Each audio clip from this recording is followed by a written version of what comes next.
Audio Jungle.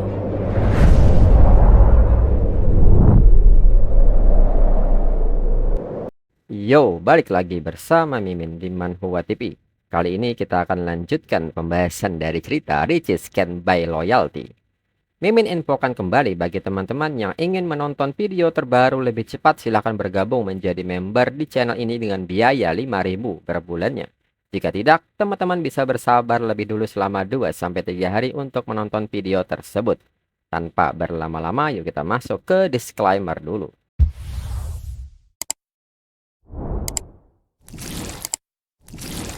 Disclaimer, silahkan abaikan hal ini jika kalian sudah mengerti. Ini peringatan mengenai konten di channel ini. Video ini berisi alur cerita komik yang mempermudah bagi teman-teman untuk mengetahui isi ceritanya dan memahami alur ceritanya. Jika ada kesamaan tokoh, tempat, maupun isu yang sedang hangat, itu benar-benar tidak disengaja. Dan peringatan bagi teman-teman untuk tidak mencontoh atau meniru perkataan maupun perbuatan yang tidak baik yang ada di video ini. Karena cerita ini hanyalah fiktif belaka. Jika mengerti, yuk kita masuk ke ceritanya. Dan setelah diperhatikan, ternyata itu adalah Shen Yuan. Zhou Wanting pun sangat kaget dengan hal ini. Orang yang disebut Meng Lu, pria yang tinggi, kaya dan tampan, ternyata itu adalah Shen Yuan. Mantan pacarnya sekarang sudah menjadi seorang jutawan. Dan dirinya telah mencampakkan Shen Yuan 2 minggu yang lalu. Mengetahui kenyataan ini, Zhou Wanting pun sangat frustasi. Dirinya benar-benar meninggalkan Shen Yuan dan bersama Hao Jun. Apakah dirinya sudah kehilangan akal? Sedangkan Han Lin Hai yang melihat respon Zhou Wanting pun bingung dan bertanya mengapa Zhou Wanting menangis. Apakah ada masalah? Lalu di saat yang sama Hao Jun pun kini mengirim sebuah pesan kepada Zhou Wanting. Apakah Zhou Wanting libur hari ini? Jika iya, maka Hao Jun meminta Zhou Wanting untuk datang ke rumahnya malam ini. Melihat pesan ini, Zhou Wanting pun bertanya dalam pikirannya. Hao Jun pikir dirinya siapa? Selalu ingin langsung ke inti tanpa basa-basi. Apakah dirinya semurah itu? Dengan cepat Zhou Wanting membalas pesan Hao Jun dan mengatakan bahwa dirinya tidak peduli lagi dengan Hao Jun dan menyebut Hao Jun sebagai idiot. Hao Jun pun seketika bingung mendapat balasan seperti ini dan bertanya apakah ini benaran Zhou Wanting. Zhou Wanting pun menjawab bahwa dirinya adalah ibu Hao Jun dan seketika Zhou Wanting memblokir nomor Hao Jun. Sehingga Hao Jun tidak bisa mengirim pesan lagi. Hao Jun yang menyadari hal ini bertanya-tanya apa yang telah terjadi, mengapa Zhou Wanting memblokirnya. Lalu Zhou Wanting sendiri menilai apakah dirinya masih memiliki kesempatan dengan Shen Yuan. Zhou Wanting merasa bahwa mereka sepertinya masih punya perasaan. Tapi masalahnya, apakah Shen Yuan sudah terlalu sibuk sekarang? Meng Lu dan gadis-gadis dari universitas dan sahabat Meng Lu juga berada di dekat Shen Yuan. Jika dirinya bergabung, apakah itu akan mengganggu Shen Yuan? Kemudian Meng Lu pun mengatakan bahwa mobil Shen Yuan sangat besar. Dirinya sangat iri sekali. Dengan mobil sebagus seperti ini, Shen Yuan bisa camping di alam bebas. Dalam pikiran Meng Lu, camping di alam bebas dengan seorang wanita cantik duduk di kursi penumpangnya. Tidak mungkin Shen Yuan tidak memikirkan hal yang aneh-aneh. Shen Yuan pun merespon hal ini dan menyebut bahwa camping itu kedengarannya menyenangkan. Nanti dirinya akan membawa Chen Na untuk mencobanya. Mendengar hal ini, Meng Lu menyebut bahwa Shen Yuan tidak bermain sesuai aturan. Shen Yuan pun bertanya bagaimana aturan bermain yang seharusnya. Meng Lu pun seketika terlihat memikirkan hal ini. Melihat hal ini, Shen Yuan mengatakan bagaimana jika dirinya bilang seperti ini. Meng Lu ingin bermain bola. Meng Lu pun seketika tertawa dan menyebut Shen Yuan menyebalkan sekali. Lalu 30 menit kemudian mereka pun sudah sampai di Danau Qingzhou. Segera Shen Yuan menuju kantor pemasarannya. Lalu Shen Yuan pun menyapa salah satu petugas serta memperkenalkan dirinya dan mengatakan bahwa dirinya datang untuk mengambil rumah. Petugas itu pun menyapa balik Shen Yuan serta memperkenalkan dirinya. Dia adalah agen real estate Shen Yuan yang bernama Guan Shufang. Guan Shufang pun bertanya apakah Shen Yuan ingin melihat rumah dulu atau langsung melihat dokumen kontrak. Shen Yuan pun menyebut bahwa dirinya ingin langsung tanda tangan kontrak saja. Setelah itu mereka akan melihat rumahnya. Guan Shufang pun mengerti. Setelah kontrak ditandatangani, kini mereka pun pergi melihat rumahnya. Dalam perjalanan, Guan Shufang pun menilai bahwa Shen Yuan dan wanita ini jelas bukan pasangan. Tapi tubuh wanita ini sungguh terlalu menggoda. Guan Shufang pun bertanya-tanya mengapa perbedaan dirinya dan wanita ini begitu besar padahal sesama wanita. Wanita seperti dia tidak butuh keterampilan. Hanya dengan wajah cantik dan tubuh seksi, mereka bisa membuat pria tergila-gila, rela membeli rumah untuk mereka. Ini sungguh membuat iri. Sayangnya, dirinya yang biasa-biasa saja tidak punya kesempatan seperti itu. Lalu kini mereka pun sampai di rumah baru Shen Yuan. Meng Lu yang melihat hal ini takjub dan mengatakan kepada Shen Yuan bahwa ini tempat yang sangat indah. Meng Lu pun menilai hidup orang kaya memang luar biasa. Kalau dirinya bisa tinggal di sini juga pasti akan menyenangkan. Dengan ini dirinya harus mendapatkan Shen Yuan. Kemudian Guan Shufang menjelaskan kepada Shen Yuan bahwa villa ini memiliki luas area 610 meter persegi. Tetapi dengan taman luas area sebenarnya bisa mencapai 2000 meter persegi. Saat ini masih kosong. Shen Yuan bisa mendesain dan merenovasinya sesuka hati. Lalu bersamaan dengan kata-kata Guan Shufang, sistem pun memunculkan notifikasinya. Sistem pun mengucapkan selamat kepada Shen Yuan atas kepemilikan rumah pertama dalam hidupnya. Hidup yang sempurna tidak hanya membutuhkan rumah, tetapi juga desain interior yang unik. Shen Yuan akan menerima dana khusus sebesar 20 juta untuk renovasi. Mengetahui hal ini, Shen Yuan pun agak kaget dan bertanya apakah sistem ini serius. Rumah seharga lebih dari 10 juta, tapi renovasinya 20 juta. Jika sistem sudah bicara, maka dirinya hanya bisa patuh. Kemudian Shen Yuan pun bertanya apakah Guan Shufang punya rekomendasi perusahaan renovasi. Guan Shufang mengiyakan hal ini. Beberapa perusahaan renovasi kelas atas di kota Bintang memiliki reputasi dan desain yang bagus. Nanti dirinya kirimkan kontak mereka kepada Shen Yuan. Shen Yuan pun menyebut bahwa rumah kosong ini tidak banyak yang bisa dilihat. Dengan ini sudah cukup baginya untuk berkeliling. Lalu Meng Lu pun bertanya bolehkah dirinya mengambil video untuk diupload ke salah satu sosial medianya. Shen Yuan pun mempersilahkan Meng Lu asalkan tidak menunjukkan wajahnya. Meng Lu pun menyebut bahwa pria seperti Shen Yuan, dirinya yakin influencer lain akan memposting foto Shen Yuan yang telah diedit secara online. Lalu Shen Yuan pun bertanya berapakah jumlah pengikut Meng Lu di sosial media. Meng Lu pun menyebut bahwa itu lebih dari 50.000. Kembali Shen Yuan bertanya apakah sebagian besar follower Meng Lu adalah orang lokal. Meng Lu pun membenarkan hal itu, sebagian besar adalah orang lokal. Meng Lu pun bertanya apakah Shen Yuan ingin diam-diam melihat videonya juga. Shen Yuan mengatakan kalau 50.000 pria sudah melihatnya, apa bedanya jika dirinya juga ikut melihatnya. Meng Lu pun menyebut bahwa Shen Yuan berbeda dari mereka. Mereka hanya bisa melihat versi biasa, sedangkan Shen Yuan bisa melihat versi khususnya. Mendengar hal ini, Shen Yuan pun meminta Meng Lu untuk mengirimkan akun media sosialnya. Dirinya punya video review bar yang akan segera dibuat. Jika Meng Lu mau, Meng Lu bisa ikut syuting bersama dengan dirinya. Meng Lu pun bertanya apakah Shen Yuan benar-benar mempunyai sebuah bar. Jika demikian, dirinya akan segera mengirimkan akun sosial medianya. Setelahnya, Shen Yuan pun bertanya kepada Meng Lu mereka sekarang mau kemana. Apakah kembali ke tempat gym atau ke tempat lain? Meng Lu pun membenarkan hal itu, jika bukan ke sana Shen Yuan mau kemana lagi. Shen Yuan pun menyebut bahwa dirinya pikir mereka akan bermain bola. Meng Lu pun meminta Shen Yuan untuk terus bermimpi. Mereka semua sama saja. Kemarin di tempat seperti itu Shen Yuan mencoba untuk mendekati sahabatnya. Dan Shen Yuan masih mencoba untuk bersikap seperti itu kepada dirinya. Mendengar hal ini seketika Shen Yuan menginjak rem mobilnya secara tiba-tiba hingga membuat Meng Lu kaget. Shen Yuan pun mengatakan bahwa Meng Lu berani mengungkit kejadian kemarin. Dirinya bahkan belum melakukan apapun kepada Meng Lu. Jika Meng Lu begitu peduli kepada Chen Na, mengapa tidak menggantikannya saja? Meng Lu pun mengatakan kepada Shen Yuan untuk tidak mengharapkan hal itu. Dalam pikiran Meng Lu, wanita yang terlalu cepat menyerahkan diri akan terlihat murah. Dan pria tidak akan menghargainya. Semakin sulit Shen Yuan mendapatkan dirinya, semakin dia menginginkan dirinya. Dan Shen Yuan akan memberikan lebih banyak. Jadi sekarang dirinya membuat Shen Yuan tergantung. Setiap hari memberinya umpan sehingga setelah Shen Yuan berjuang keras untuk mendapatkan dirinya, Shen Yuan akan menghargai dan tunduk kepada dirinya. Setelahnya Meng Lu pun pamit kepada Shen Yuan serta mengingatkan Shen Yuan jika ada waktu luang maka datanglah ke tempat gym mereka untuk latihan.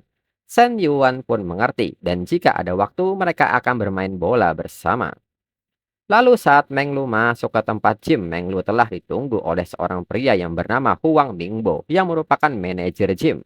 Huang Mingbo pun bertanya apakah yang Meng Lu lakukan. Dirinya dengar Meng Lu melewatkan kelas anggota pagi ini. Meng Lu tahu itu melanggar aturan. Meng Lu pun menyebut bahwa dirinya ada urusan pribadi mendadak. Dan dirinya sudah memberitahu Zhou Wanting bahwa biaya kelas ini akan dikembalikan 2 kali lipat. Huang Mingbo pun menyebut meski Meng Lu setuju mengembalikan biaya kelas Zhou Wanting 2 kali lipat, Zhou Wanting tetap mengeluh. Tapi dirinya sudah menyelesaikan masalah ini untuk Meng Lu.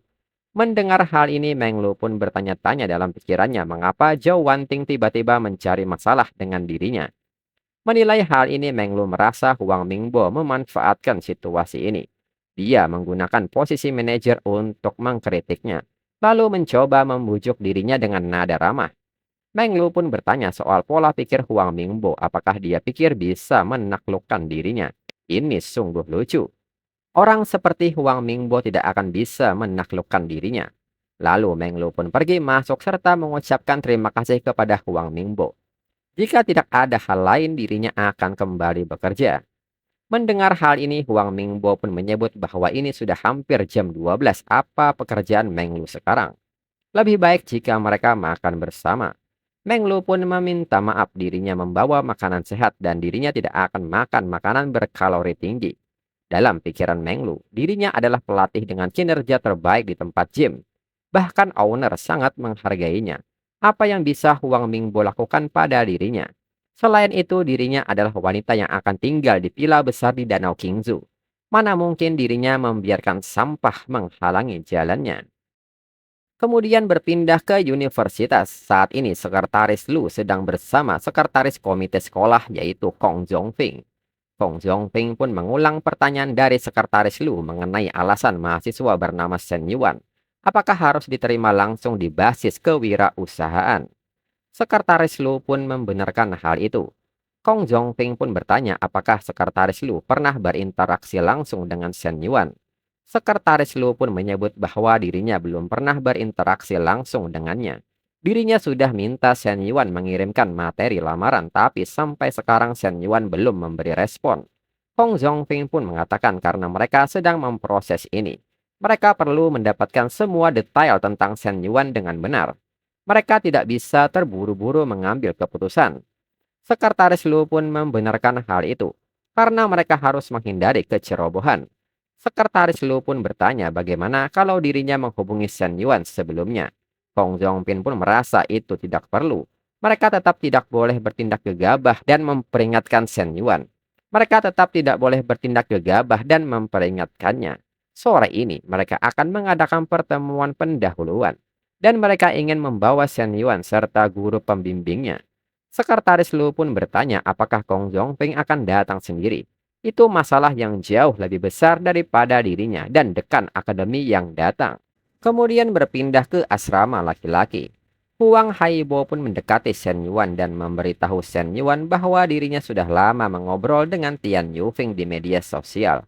Huang Haibo pun meminta Shen Yuan membantunya memperkirakan berapa lama lagi sebelum dirinya bisa menaklukkan Tian Yufing.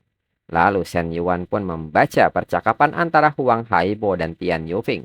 Setelah membaca percakapan ini, Shen Yuan menilai bahwa Huang Haibo benar-benar gigih.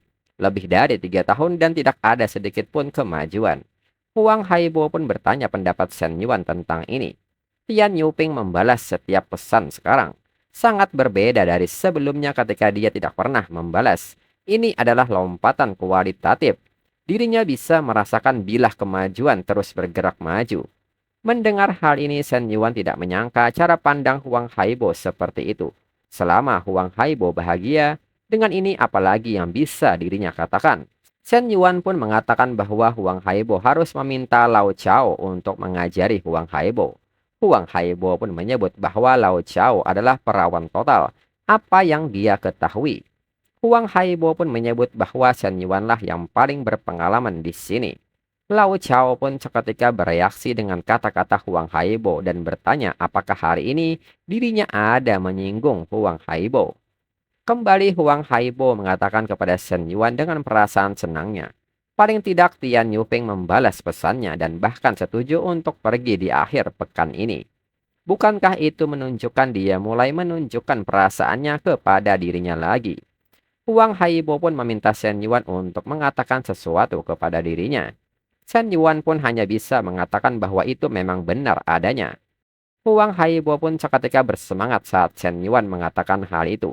Jika Shen Yuan berkata seperti itu, maka itu pasti akan terjadi. Shen Yuan yang melihat hal ini menilai seseorang dengan harapan tinggi itu benar-benar menakutkan. Lalu di saat yang sama ada seseorang yang berada di depan pintu kamar asrama mereka. Dan orang yang berada di balik pintu bertanya mengapa dia berteriak begitu keras.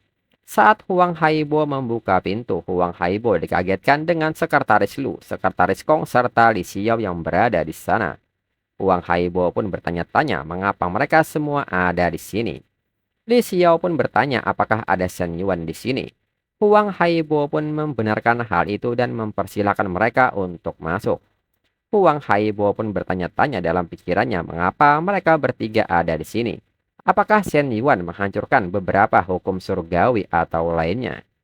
Lalu di saat yang sama hal ini pun juga menarik perhatian siswa yang lain. Dan mereka pun bertanya-tanya mengapa ada dua pejabat sekolah di asrama. Apa yang telah terjadi? Beberapa siswa pun menyebut bahwa mereka di sini untuk melihat Shen Yuan. Keluarganya bangkrut tetapi dia masih membeli mobil dan berkencan dengan seseorang di luar kampus. Mereka pun menduga bahwa Shen Yuan melakukan sesuatu yang ilegal. Lalu Li Zhanfeng yang mendengar hal ini pun yakin dengan hal itu. Jika tidak, bagaimana Shen Yuan punya uang sebanyak itu? Ini pasti masalah besar. Orang-orang pun seketika bertanya kepada Li Zhanfeng apa yang sebenarnya terjadi dan memintanya menceritakannya lebih lanjut. Li Zhanfeng pun menyebut bahwa sumber uang Shen Yuan tidak bersih. Jadi wajar saja jika para pemimpin datang. Mereka mungkin hanya menahannya sampai polisi datang. Mendengar hal ini, Huang Haibo pun sangat marah karena si idiot Li Zhanfeng berbicara omong kosong. Li Zhanfeng pun menantang Huang Haibo dan memintanya untuk menunggu serta melihat apa yang terjadi. Apakah dirinya berbicara omong kosong atau tidak? Di samping itu, Li Xiao pun memperkenalkan sekretaris Lu dan sekretaris Kong kepada Shen Yuan. Mereka dari komite sekolah. Shen Yuan pun segera berdiri dan menyapa sekretaris Kong. Kong Zhongfeng pun memperkenalkan dirinya kepada Shen Yuan serta bertanya apakah Shen Yuan ada waktu malam ini untuk bergabung dengan mereka untuk makan. Shen Yuan pun setuju dengan undangan ini. Kong Zhongfeng pun senang mendengarnya. Dirinya akan pesan restorannya sekarang juga. Lagi pula ini juga sudah malam dan segera mengajak Shen Yuan untuk pergi bersama dan bicarakan baik-baik mengenai dasar kewirausahaan. Dan segera mereka pun pergi keluar. Lalu siswa lain yang melihat ini menyebut bahwa ketiga orang itu sepertinya mereka tidak datang untuk menyelidiki Shen Yuan, melainkan lebih seperti menyambut kedatangan pejabat yang berkunjung untuk bertukar pengalaman. Li Zhanfeng pun dengan kekeh mengatakan bahwa dirinya yakin mereka sedang menyelamatkan muka untuk Shen Yuan. Siswa lain tentu sudah melihat berita ketika mereka menangkap seseorang yang penting. Mereka masih menutupi kepala mereka dengan tudung hitam. Namun Huang Haibo seketika mengatakan bahwa dua sekretaris datang untuk mengundang Shen Yuan makan malam. Dirinya yakin Li Zhanfeng tidak menyangka itu akan terjadi. Siswa lain pun kaget mengetahui ini. Itu adalah pengaruh yang serius. Huang Haibo pun seketika menggoda Li Zhanfeng dan membenarkan hal itu. Shen Yuan pasti telah melakukan sesuatu yang besar jika para pemimpin sekolah merendahkan diri untuk mengajak Shen Yuan keluar. Li Zhanfeng pun seketika kesal dan tidak bisa berkata apa-apa lagi. Siswa lain pun menyebut bahwa Shen Yuan menakutkan. Dia tidak lagi setingkat dengan mereka. Kemudian berpindah ke restoran Nanjing. Kong Zhongfeng pun mempersilahkan Shen Yuan untuk membicarakan rencana dan persyaratan Shen Yuan. Dirinya ingin memahami sepenuhnya apa yang ingin Shen Yuan tuju. Shen Yuan pun menyebut bahwa agar dirinya dapat berinvestasi, persyaratan dirinya harus dipenuhi. Tentu saja ini tidak akan mengakibatkan kerugian apapun bagi sekolah. Kong Zhongfeng pun meminta Shen Yuan untuk tidak menahan diri dan bicara saja secara langsung. Shen Yuan pun menyebut bahwa dirinya mau otonomi penuh. Itu artinya dirinya yang putuskan siapa saja yang dapat investasi dan berapa besarannya. Dan pihak sekolah tidak boleh ikut campur dalam keputusan tersebut. Mendengar hal ini, Sekretaris Lu pun seketika bereaksi dan menyebut bukan begitu cara kerjanya. Namun Kong Zhongfeng meminta Sekretaris Lu agar tenang lebih dulu. Kong Zhongfeng mengatakan kepada Shen Yuan bahwa basis kewirausahaan universitas melibatkan banyak pihak, terutama dengan keterlibatan Biro Pendidikan. Bahkan jika semua dana berasal dari investor tetap saja sulit. Mantan kepala sekolah selalu harus mempertimbangkan tingkat keberhasilan siswa dari program-program ini.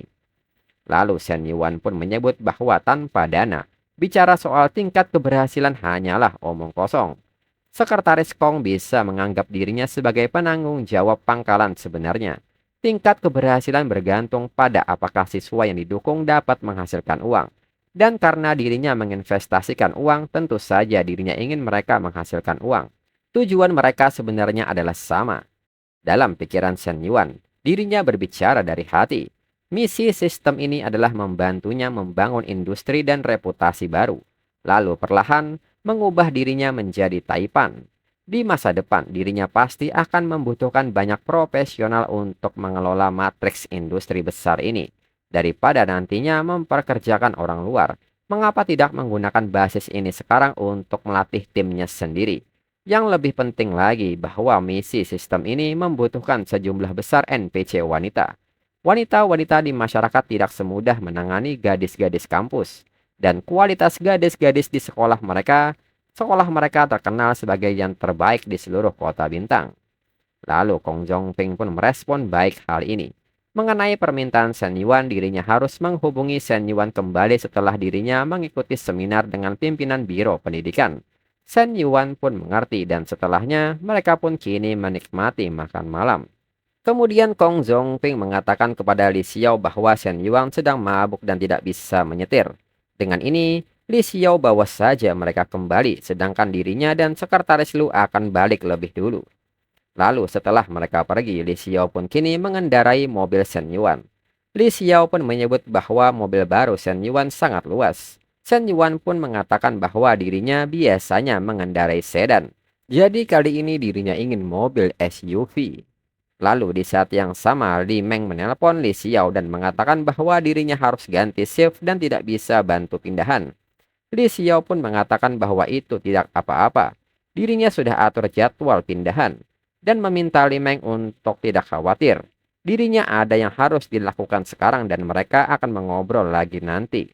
Kemudian Shen Yuan pun bertanya apakah Li Xiao mau pindah. Li Xiao pun membenarkan hal itu. Dirinya akan pindah beberapa hari lagi. Masa sewa tempat tinggalnya yang lama sudah habis dan tempat tinggal yang baru ini adalah sesuatu yang dirinya dan walinya sewakan. Shen Yuan pun bertanya apakah Li Xiao ingin dirinya membantunya. Li Xiao pun menyebut bahwa itu tidak ideal. Shen Yuan baru saja membeli mobil baru. Membantunya pindah itu rasanya tidak benar. Shen Yuan pun menyebut bahwa itu bukan masalah besar. Mobil hanya alat untuk memindahkan barang. Jika itu membuat siswa merasa keren, itu bagus. Li Xiao pun meminta Shen Yuan untuk tidak repot-repot. Mereka masih punya banyak barang terpisah untuk dibeli. Shen Yuan pun meminta Li Xiao untuk berhenti menghindar. Dirinya adalah murid Li Xiao. Membantu Li Xiao pindah bukanlah masalah besar. Li Xiao pun akhirnya menyetujui ini. Lalu Li Xiao sendiri menilai bahwa wajah Shen Yuan cenderung ramping dengan bentuk sisi yang tajam. Jika seseorang mengesampingkan identitasnya sebagai seorang mahasiswa dan melihat dari sudut pandang lawan jenis, Shen Yuan sebenarnya cukup tampan. Namun di saat itu Li Xiao menyadari sesuatu. Shen Yuan mengisyaratkan seperti itu, menawarkan untuk membantu dirinya pindah, dan itu bahkan sesuai dengan tanda-tanda sebelumnya. Itu berarti dia benar-benar menyukai dirinya. Lalu tentang tas itu, Shen Yuan pernah mengatakan bahwa tas itu adalah tiruan berkualitas. Tetapi jika dilihat dari situasi keuangannya yang sebenarnya, tas itu pasti asli. Kemudian Li Xiao pun bertanya apakah Shen Yuan ingat tas yang Shen Yuan berikan kepada dirinya sebelumnya. Shen Yuan pun ingat tentang hal itu. Li Xiao pun menyebut bahwa waktu itu Shen Yuan bilang itu adalah replika, dan nyatanya itu asli. Tapi itu tidak masalah karena Shen Yuan seorang pelajar yang tidak kekurangan uang sekarang. Memberikan hadiah kepada guru yang Shen Yuan sukai. Namun Shen Yuan tidak membenarkan hal itu. Yang dirinya maksud adalah sebagai hadiah penghormatan untuk seorang guru. Shen Yuan pun bertanya bagaimana dengan tasnya.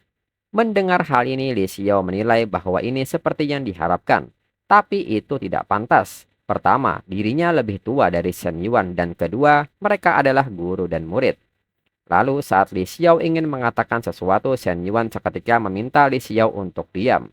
Semuanya baik-baik saja sekarang. Li Xiao cukup fokus mengemudi, tidak perlu mengatakan hal-hal seperti Li Xiao menolak. Apapun itu dirinya tidak akan menyerah. Setelahnya mereka pun sudah sampai. Li Xiao pun bertanya apakah Shen Yuan tidur di rumah malam ini. Shen Yuan pun mengatakan bahwa dirinya tidak akan tidur di rumah. Tidak ada ruang baginya untuknya di lantai atas. Dirinya akan kembali ke asrama. Li Xiao pun mengerti dirinya akan memarkirkan mobil di sini. Shen Yuan bisa mengambilnya besok. Li Xiao pun seketika menyerahkan kunci Shen Yuan. Shen Yuan pun mengerti, namun di saat Shen Yuan ingin mengambil kuncinya, Shen Yuan seketika mencium Li Xiao. Dan untuk episode selanjutnya tunggu 2 minggu lagi untuk 2 chapter. Sekian dan terima kasih.